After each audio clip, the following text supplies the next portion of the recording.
हरियाणा में पिछले एक महीने में 1609 परिवारों को गरीबी रेखा से नीचे की यानी कि बीपीएल कैटेगरी से बाहर कर दिया गया है। ऐसा इसलिए किया गया है क्योंकि हरियाणा सरकार ने फर्जी गरीबों के खिलाफ एक्शन शुरू कर दिया है। सरकार को शक है कि प्रदेश में बड़ी संख्या में लोगों ने दो तरीकों का इस्तेमाल करके फर्जी गरीब बनकर बीपीएल कार्ड हासिल किया है। पहला तरीका ये कि प्रदेश में बीपीएल फैमिली का लाभ उसी परिवार को मिलता है जिनकी सालाना इनकम 1,80,000 से कम हो। सरकार को शक है कि इससे ज्यादा इनकम होने के बावजूद परिवारों ने कम इनकम भरी, जिसके बाद यह कार्ड बनवा लिया। दूसरा तरीका यह है कि सरकार को यह भी शक है कि कई परिवारों की फैमिली इनकम 1,80,000 से ज्यादा है, मगर बीपीएल कार्ड के लिए उन्होंने परिवार का फर्जी बंटवारा कर लिया। अब वह रहते तो साथ हैं, लेकिन कागजों में खुद को अलग अलग दिखाकर बीपीएल परिवार वाले फायदे उठा रहे हैं। इसलिए अब सरकार ने इन फर्जी गरीबों के खिलाफ एक्शन शुरू कर दिया है। पिछले एक महीने में प्रदेश में 1609 परिवारों को गरीबी रेखा से नीचे की कैटेगरी से बाहर कर दिया गया है। सरकार ने फर्जी गरीब परिवारों को 20 अप्रैल तक का अल्टीमेटम भी दिया है। उन्हें खुद ही बीपीएल श्रेणी छोड़ने को कहा गया है। उसके बाद सरकार ने पकड़ लिया तो उन्हें बाहर करने के साथ फ्रॉड का केस भी दर्ज किया जाएगा। ऐसे लोगों पर भारतीय न्याय संहिता यानी बीएनएस के तहत कार्रवाई होगी, जिसमें उन्हें 2 साल तक कैद हो सकती है। इसको लेकर बकायदा मोबाइल पर मैसेज भी भेजे जा रहे हैं। दरअसल विधानसभा में कांग्रेस ने फर्जी बीपीएल परिवारों का मुद्दा उठाया था, जिसके बाद सीएम नायब सैनी ने कार्रवाई के आदेश जारी कर दिए हैं। प्रदेश में अभी 51,96,380 परिवार बीपीएल कैटेगरी में है। 1 मार्च से 1 अप्रैल के दौरान सरकार ने जिन 1609 परिवारों को बीपीएल कैटेगरी से निकाला, उनमें सबसे ज्यादा 294 परिवार सोनीपत के हैं। दूसरे नंबर पर 175 परिवार वाला कुरुक्षेत्र और तीसरे नंबर पर 145 फर्जी बीपीएल परिवार वाला हिसार है।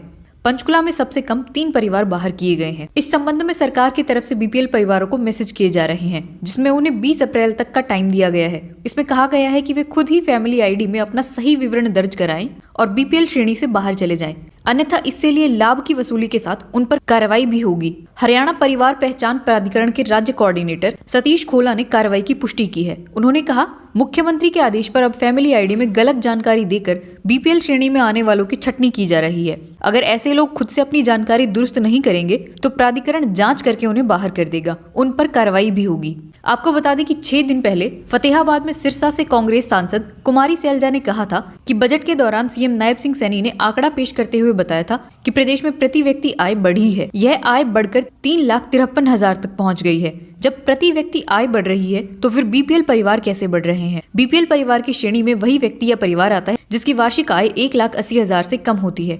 एक तरफ सरकार प्रति व्यक्ति आय 3,53,000 रुपए बता रही है, वहीं बीपीएल परिवारों की आय कम हो रही है। इसी कारण बीपीएल लोगों की संख्या महज 5 साल में 52,000 से बढ़कर 2,13,00,000 तक पहुंच गई है। अब अगर आपके मन में संशय है कि किन कारणों की वजह से बीपीएल कार्ड रद्द किया जाता है, तो बीपीएल कार्ड रद्द करने के 4 मुख्य कारण हैं। पहला कारण ये कि अगर बीपीएल परिवार के किसी सदस्य के नाम कोई 4 पहिया वाहन जैसे कार रजिस्टर्ड है तो उस परिवार का बीपीएल कार्ड रद्द किया जाता है। दूसरा कारण ये कि अगर किसी बीपीएल परिवार का बिजली बिल सालाना 20,000 रुपये से ज्यादा है तो उस परिवार का बीपीएल कार्ड रद्द किया जा सकता है। तीसरा कारण ये कि परिवार पहचान पत्र में परिवार को लेकर अगर कोई गलत जानकारी दर्ज की गई हो। और चौथा कारण ये कि अगर इनकम ज्यादा होने के बावजूद परिवार पहचान पत्र में कम इनकम दिखाई गई हो।